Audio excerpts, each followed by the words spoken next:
So now let us start with the process of transcription. The basic requirement for the process of transcription are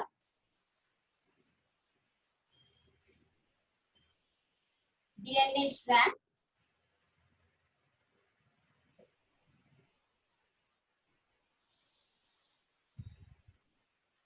DNA dependent RNA polymerase,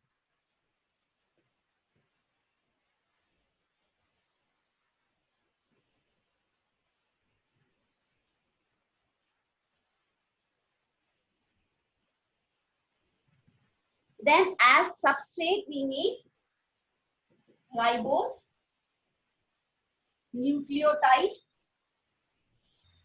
triphosphate,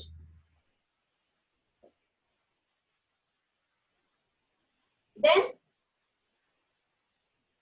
initiating factor or sigma factor in prokaryote,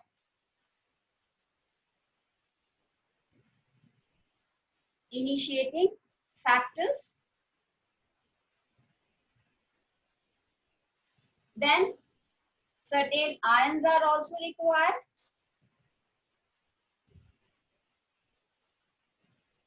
So in presence of all these, the process of transcription starts. The first step in the process of transcription is initiation.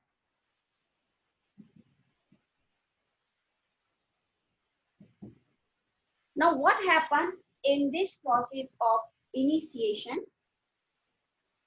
This is the strand of DNA. Now this strand will open for the process of transcription.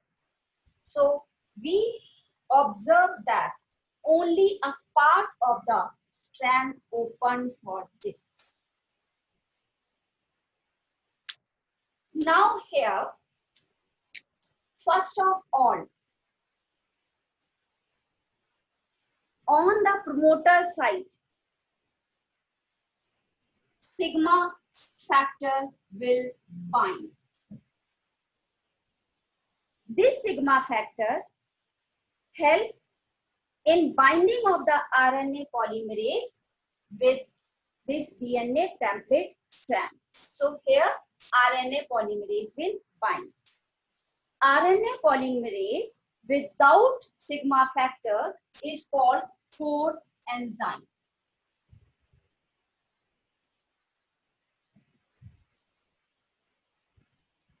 So I am saying that first of all, this sigma factor will bind to the promoter site, and this help in binding of this polymerase enzyme here.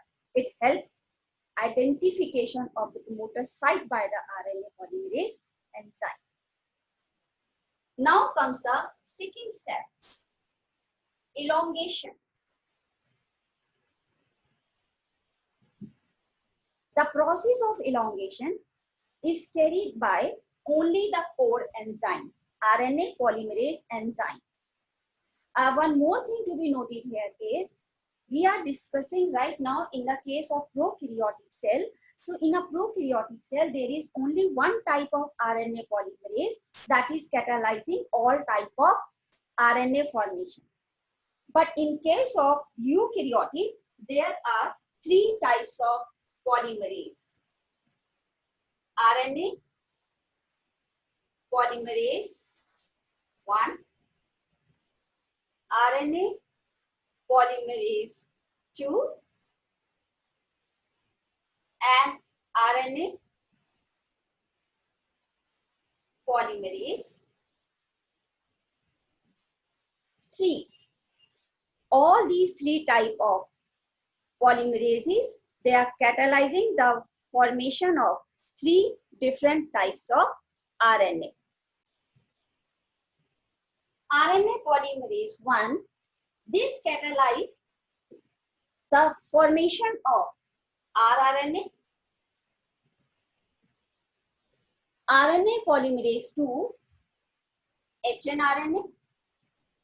hnRNA or the heteronuclear RNA, this is a precursor of mRNA.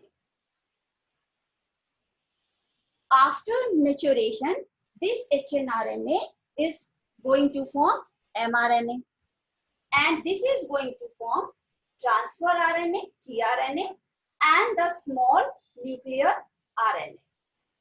This in case of eukaryotes.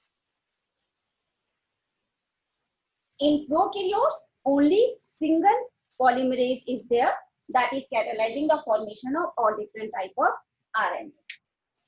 So, RNA polymerase is catalyzing the addition of ribonucleotides phosphate here. This process continues till Rho factors come here. There it started with the sigma factor and it ends with the Rho factor.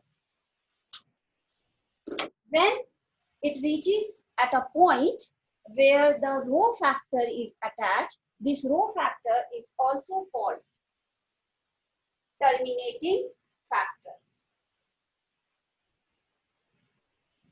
This Rho factor will not allow this RNA polymerase to further elongate the chain. And it also separates this RNA from the template strand into the nucleus. So now this chain of RNA is there in the nucleus. It is in the nucleus only. In case of prokaryotic cell, if it is mRNA, because in prokaryotic we have done, they have polycystron, one after the other continuous cystron. No processing is required there. So directly mRNA is formed in prokaryotes. Plus, there is no differentiation between the nucleus and the cytoplasm.